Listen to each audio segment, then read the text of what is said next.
Hello students, class 8 math में हम आज चैप्टर नंबर 5 स्टार्ट कर रहे हैं, आंकड़ों का प्रबंधन। तो आज हम इसका इंट्रोडक्शन पार्ट देखेंगे कि ये आंकड़ों का प्रबंधन, इसका मतलब क्या है, क्या चीज़ें हम इसमें करने वाले हैं। तो चलिए शुरू करते हैं इस चैप्टर को। तो सबसे पहले हम देखते हैं ये आंकड़े क्या चीज़ होती है। तो उसके लिए हम कुछ एग्जाम्पल्स देखते हैं, यहाँ कुछ उदाहरण। तो आप देख रहे हैं यहाँ पर ए पार्ट है, पिछले 10 मैचों में एक बल्लेबाज द्वारा बनाए गए रन। इसका हमें सूचना इकट्ठी करनी है कि पिछले 10 मैचों में किसी बल्लेबाज ने कितने कितने रन बनाए। तो हम उसको इकट्ठा करने के लिए इस तरह से नोट कर सकते हैं कि पहला मैच या मैच नंबर 1 उसमें इतने रन, दूसरा मैच इतने रन, तीसरा मैच इतने रन। तो इस तरह से हम एक सूचना इकट्ठी करेंगे in the form of numbers, संख्या के रूप में। इसी तरह से सेकंड देखें, आपकी कक्षा के विद्यार्थियों द्वारा गणित के टेस्ट में प्राप्त किए गए अंक। तो आपके क्लास का टेस्ट हुआ मैथ का और उसमें बच्चों के कितने कितने नंबर्स आए, वो आपने मार्क्स जो है उनका एक इंफॉर्मेशन जो है, सूचना, वो इकट्ठी की। थर्ड जो है इसमें है आपके मित्रों में से प्रत्येक द्वारा पढ़ी गई कहानियों की पुस्तकों की संख्या। तो आपने कहानियों की बुक्स कितनी कितनी पढ़ी हैं, आपने फ्रेंड्स सबसे पूछा आपने, और उसकी सूचना को आपने एक इकट्ठा करके संख्या के रूप में आपने लिखा कि सबका नाम लिखा आपने, उसके सामने कितनी पुस्तकें उसने पढ़ी हैं वो लिखा। तो इस तरह से आप जब भी सूचना इकट्ठी कर रहे हैं अंकों के या संख्या के रूप में, तो इन सूचनाओं को हम कहते हैं आंकड़े। ये हैं आंकड़े। तो आंकड़े हर जगह डेली लाइफ में हमें इकट्ठे करके रखने पड़ते हैं। आप फ़ोन की बात करें तो फ़ोन में आपने हर एक इंसान जिससे आप मिलते हैं, बात करते हैं, उनके फ़ोन नंबर्स रखे हैं। तो वो फ़ोन नंबर जो रखे हैं वो आंकड़े हो गए। तो सूचना है वो आंकड़े हैं हमारे पास। हम रिज़ल्ट बनाते हैं, आप लोगों का जो टेस्ट होता है उसका रिज़ल्ट बनाते हैं, रिकॉर्ड रखते हैं, तो वो आंकड़े हैं। उससे सूचना मिल रही है हमें कोई ना कोई। आपकी अटेंडेंस जो होती है स्कूल में, उसके आंकड़े हम रखते हैं। तो वो आंकड़े हैं। आंकड़ों का मतलब है सीधा सा संख्याओं के रूप में सूचना। तो ये है यहाँ पर कि आंकड़े क्या होते हैं। उसके बाद नेक्स्ट हमने पिछली क्लास में किया हुआ है ये आंकड़ों का आलेखीय निरूपण। आंकड़े इकट्ठे करने के बाद हम उनको जो है आलेख के रूप में, ग्राफ के रूप में या चित्रों के रूप में रख सकते हैं। तो वो कौन कौन सी आपने पढ़े हुए हैं उनकी हम बात यहाँ पर करेंगे। तो उसमें फर्स्ट आपने पढ़ा हुआ है चित्रालेख, सेकंड दंडालेख, और थर्ड द्विदंडालेख। तो इनको देख लेते हैं सबसे पहले कैसे कैसे थे ये, थोड़ा सा रिवीजन हम यहाँ पर इनका करेंगे। तो सबसे पहले देखते हैं चित्रालेख क्या है। तो चित्रालेख में इस तरह के आलेख आते हैं। इसमें हम चित्रों के माध्यम से आंकड़ों को प्रदर्शित करते हैं। तो यहाँ पर एक उदाहरण है, इसमें ऊपर ही आपके सामने यहाँ दिया हुआ है कि ये कार का एक चित्र जो है, इसका मतलब है 100 कार। तो एक संकेत 100 कारों को प्रदर्शित कर रहा है।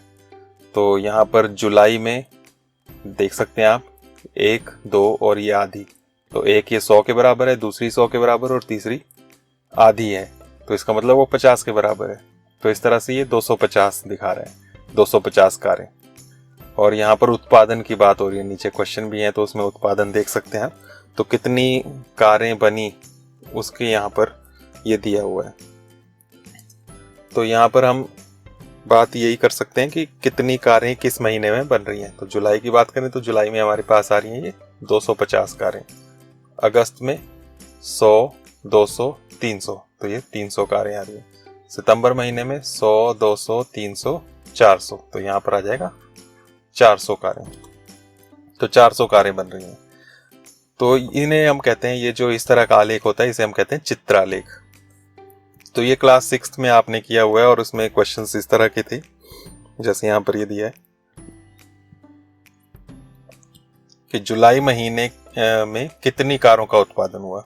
तो जुलाई में कितनी कारों का उत्पादन हुआ यहीं से हमने देखा और उसको हमने नोट किया था। तो आप इसका आंसर लिख सकते हैं, 250 कारों का उत्पादन हुआ। सेकंड क्वेश्चन है इसमें, किस महीने में कारों का अधिकतम उत्पादन हुआ। तो किस महीने में कारों का अधिकतम उत्पादन हुआ, उसके लिए हमें ये नंबर देखने की जरूरत नहीं है, डायरेक्ट यहीं चित्रों को देख के आपको पता लग जाएगा। यहाँ पर सबसे ज्यादा, यहाँ पर 4 चित्र आ रहे हैं, तो इसी से आपको पता लग जाएगा सितंबर महीने में सबसे ज्यादा कारों का उत्पादन हुआ। तो वही आप लिख देंगे यहाँ पर सितंबर। तो इस तरह से आपने ये किया हुआ है, इसे हम कह रहे हैं चित्रालेख।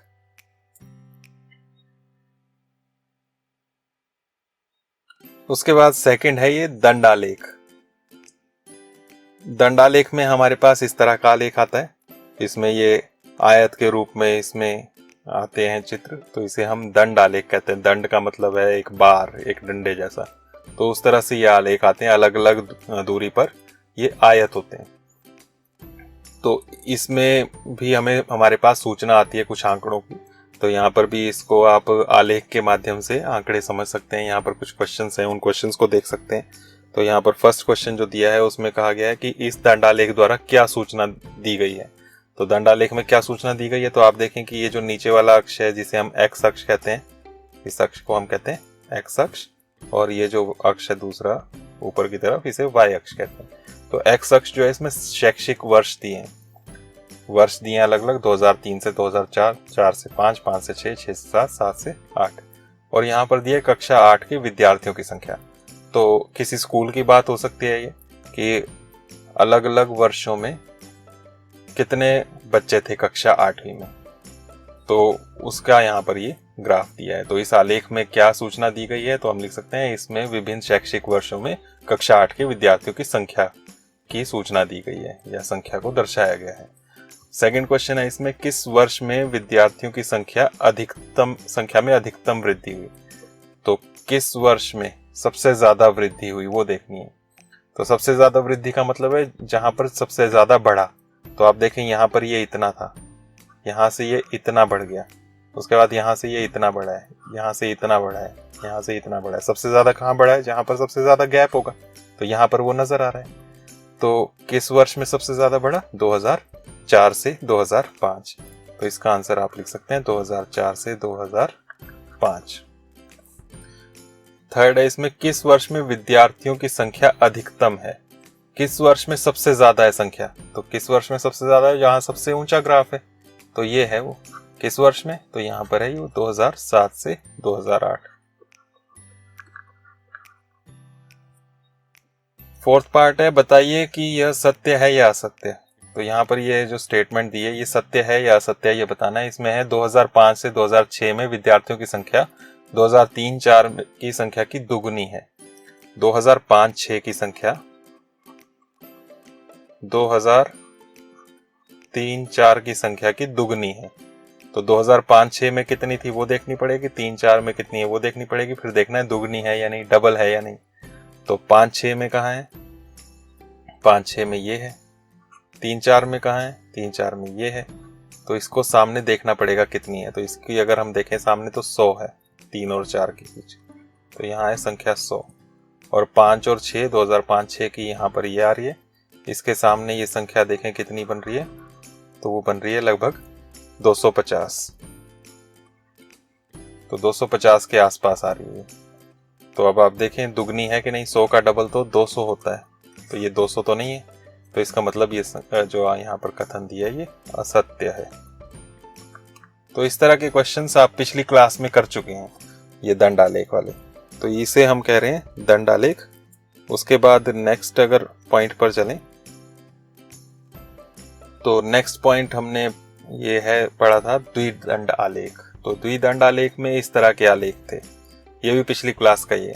इसमें दो दंडालेख साथ साथ आते हैं, दोनों में हम अलग अलग कलर या अलग अलग शेड कर सकते हैं। जैसे यहाँ पर ये पहला वाइट दिया है, दूसरा थोड़ा ग्रे दिया है, फिर इसके साथ ये जो है इसमें पहला वाइट दूसरा ग्रे, पहला वाइट दूसरा ग्रे। तो वाइट और ग्रे इस तरह से दिखाएं। और वाइट जो है उसका क्या मतलब है, वाइट का मीनिंग यहाँ पर दिया है 2005-06। वाइट वाला जो है इसका मतलब है 2005-06 और जो ग्रे वाला है उसका मतलब है 2006 से 2007। तो और इसमें सूचना क्या दर्शाई गई है, जो फर्स्ट क्वेश्चन भी है यहाँ पर कि इस द्विदंडालेख में क्या सूचना दर्शाई गई है। तो सूचना क्या है, यहाँ पर ये विषय दिए हैं और यहाँ पर एक विद्यार्थी द्वारा प्राप्त किए गए अंक हैं। तो अलग अलग विषयों में एक विद्यार्थी ने कितने अंक प्राप्त किए वो दिए हैं, और किस वर्ष में, 2005-06 और 2006-07। तो 2 वर्षों की बात की है यहाँ पर। तो 2 शैक्षिक वर्षों में एक विद्यार्थी द्वारा प्राप्त किए गए अंक दिए हैं विभिन्न विषय में। उसके बाद सेकंड पार्ट है किस विषय में विद्यार्थी के प्रदर्शन में सबसे अधिक सुधार हुआ। तो सबसे अधिक सुधार किस विषय में हुआ है ये यहाँ पर पूछा है। तो आप यहाँ पर देखें कि कहाँ कहाँ सबसे ज्यादा बढ़ रहा है। तो आप देख सकते हैं कि यहाँ से ये इतना बढ़ा है, ये पहला साल है, ये दूसरा साल है। तो यहाँ पर ये इतना बढ़ रहा है, यहाँ पर थोड़ा सा बढ़ा है, यहाँ पर थोड़ा सा बढ़ा है, यहाँ पर तो कम हो गया है। और यहाँ पर बिल्कुल नहीं बढ़ा ना घटा, ये बराबर रहा है। तो कहाँ सबसे ज़्यादा बढ़ रहा है? तो आप देख रहे हैं गणित विषय में बढ़ रहा है। तो इसका आंसर यहाँ पर आप कर सकते हैं गणित, इसका आंसर। थर्ड पार्ट है किस विषय में प्रदर्शन में गिरावट आई है। तो किस विषय में गिरावट आई है? तो यहाँ पर हमने बात की थी कि यहाँ पर ये घट रहा है। 2005-06 में ये ज़्यादा था, 2006-07 में ये कम हो गया। तो किस विषय में? अंग्रेजी में। तो यहाँ पर इसका आंसर हो जाएगा अंग्रेजी। उसके बाद फोर्थ पार्ट है किस विषय में प्रदर्शन समान रहा। तो यहाँ हमने कहा था कि इसमें ना बढ़ रहा है ना घट रहा है, समान प्रदर्शन रह रहा है। ये कौन सा विषय है? हिंदी। तो इसका आंसर हो जाएगा हिंदी। तो इस तरह का जो आलेख होता है इसे हम द्विदंड आलेख कहते हैं। इसे कैसे बनाया जाता है वो भी हम पिछली क्लास में कर चुके हैं। इसके बाद नेक्स्ट चलते हैं। अब हमने जो देखना है इसमें वो ये 2 पॉइंट्स देखने हैं। फर्स्ट है इसमें ये आंकड़ों का संगठन और सेकंड है ये आंकड़ों का वर्गीकरण। तो आंकड़ों का संगठन क्या है, सबसे पहले इसे देखते हैं। और आंकड़ों के संगठन में इस तरह से कहते हैं कि हमने कुछ आंकड़े इकट्ठे किए। जैसे यहाँ पर एक क्लास के बच्चों का फेवरेट सब्जेक्ट दिया है। पहला जो स्टूडेंट है उसको ड्राइंग पसंद है, कला, दूसरे को मैथ गणित, तीसरे को विज्ञान, चौथे को अंग्रेजी। इस तरह से अलग अलग बच्चों को अलग अलग विषय पसंद है। तो इसमें अगर आपको ऐसे बोला जाए सबसे ज़्यादा कौन सा विषय पसंद है, तो यहाँ पर ढूंढना मुश्किल है, गिनना मुश्किल है इनको। तो इस तरह के आंकड़े जो हैं ये संगठित तरीके से नहीं रखे हैं यहाँ पर, तो इनको संगठित करना है। तो उसे हम कह रहे हैं आंकड़ों का संगठन। इसको अच्छे से हमें रखना पड़ेगा। तो किस तरीके से रख सकते हैं? उसके लिए हम एक टेबल बना सकते हैं, सारणी, और उसके अंदर इनको रख सकते हैं। कैसे रखेंगे? तो सबसे पहले हम फर्स्ट कॉलम में विषय लिख देंगे। कौन कौन से विषय हमारे पास? कला आ रहा है, गणित, अंग्रेजी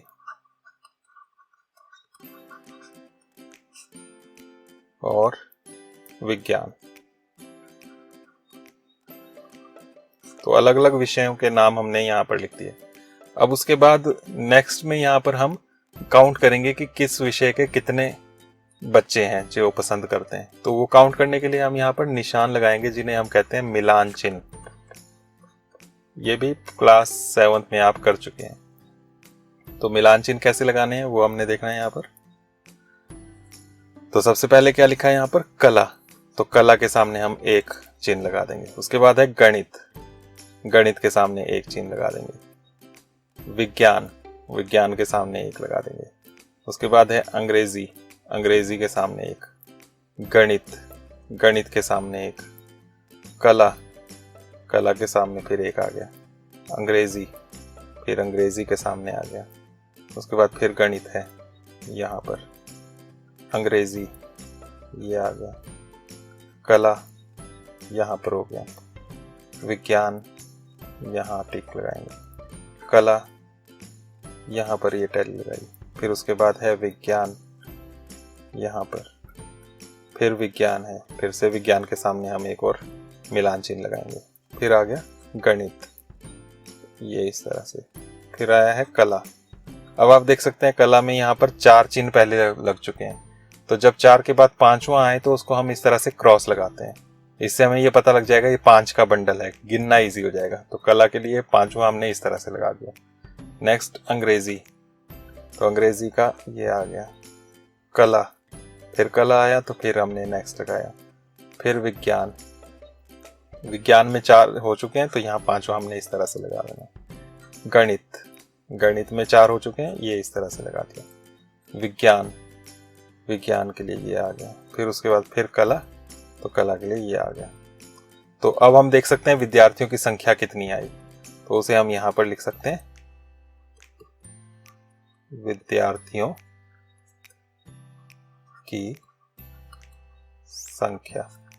तो विद्यार्थियों की संख्या कितनी हुई? तो हम ये देख रहे हैं यहाँ पर ये 5 का पैकेट है, पूरा 5 का बंडल है। 5, 6, 7, तो यहाँ पर हो गए 7। यहाँ पर ये 5, ये 4, और ये विज्ञान में 5, 6, तो 5 और एक ये 6। तो इस तरह से हमारे पास ये विद्यार्थियों की संख्या आ गई। तो अलग अलग विषयों में को पसंद करने वाले कितने विद्यार्थी हैं वो यहाँ पर हमारे सामने आ गए। अब यहाँ पर देख के हमसे कुछ भी पूछा जाए या हमें कुछ निष्कर्ष निकालने तो वो हम इजीली निकाल सकते हैं। जैसे हम बोलें कि सबसे ज़्यादा पसंद कौन सा विषय है बच्चों को, तो हम देख रहे हैं 7 बच्चे पसंद करते हैं कला विषय, तो ड्राइंग या कला सबसे ज़्यादा पसंद है। सबसे कम कौन सा विषय पसंद है, तो यहाँ पर देख सकते हैं सबसे कम आ रहा है अंग्रेजी का, तो सबसे कम पसंद है अंग्रेजी। तो इस तरह से हम यहाँ पर निष्कर्ष निकाल सकते हैं आसानी से। तो इसे कहते हैं आंकड़ों का संगठन। इसमें जो ये विद्यार्थियों की संख्या आई, इससे पता लग रहा है कौन सा विषय कितनी बार आ रहा है, रिपीट कितनी बार आ रहा है। कला कितनी बार आया इसमें, तो वो आया 7 बार। गणित कितनी बार, 5 बार। तो इस तरह से जो विषय जितनी बार आता है उसे हम कहते हैं उस विषय की बारंबारता। विषय की बात नहीं है, कोई भी आंकड़ा कितनी बार आ रहा है उसे कहते हैं उसकी बारंबारता। तो ये जो यहाँ पर आ रही है ये बारंबारता दिखा रहे हैं हम यहाँ पर, ये जो है ये बारंबारता है। तो इस तरह से हम ये जो सारणी बनी है इसे हम बारंबारता बंटन सारणी भी कह सकते हैं। बारंबारता बंटन सारणी, तो ये जो सारणी बनी इसे हम कहते हैं बारंबारता बंटन सारणी। तो इस तरह से आपको आंकड़े दिए हों तो उनको आपको कहा जा सकता है बारंबारता बंटन सारणी बनाइए, तो इस तरह से वो सारणी बनेगी। ये हुआ आंकड़ों का संगठन।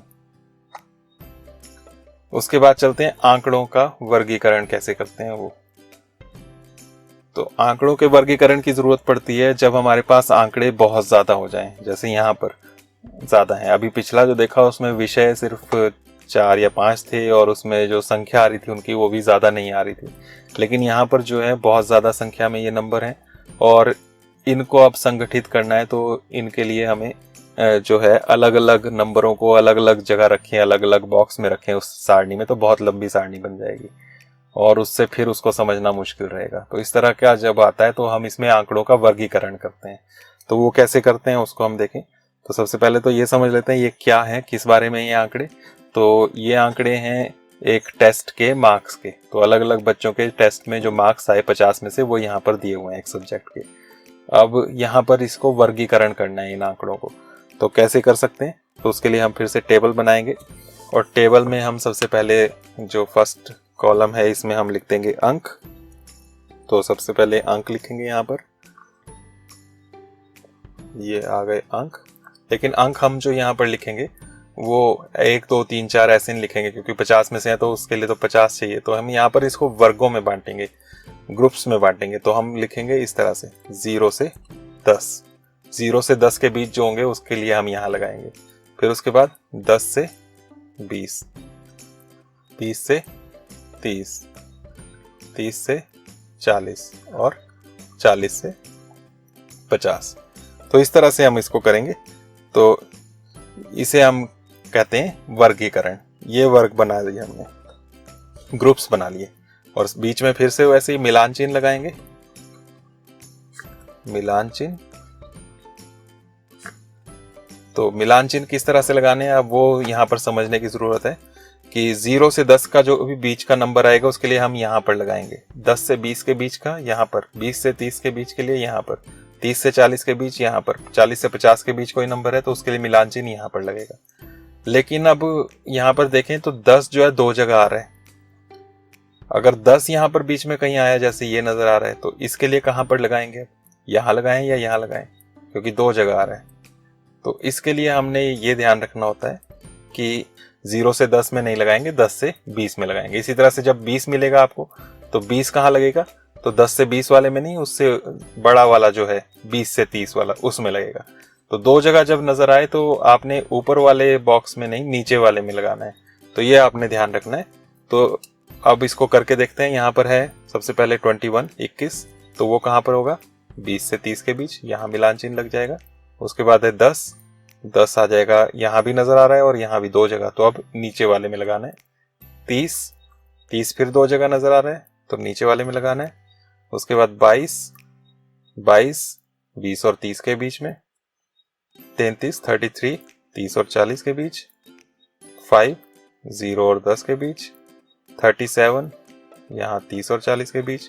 तो इस तरह से एक एक को करते जाना है। 12 10 और 20 के बीच, 25 20 और 30 के बीच, 42 यहाँ आ जाएगा, 15 यहाँ पर 39, 30 और 40 के बीच 26, ये हो गया 32, 32, यहाँ पर आएगा 30 और 40 के बीच, यहाँ 4 हो चुके हैं तो ये 5वां इस तरह से लगाना है।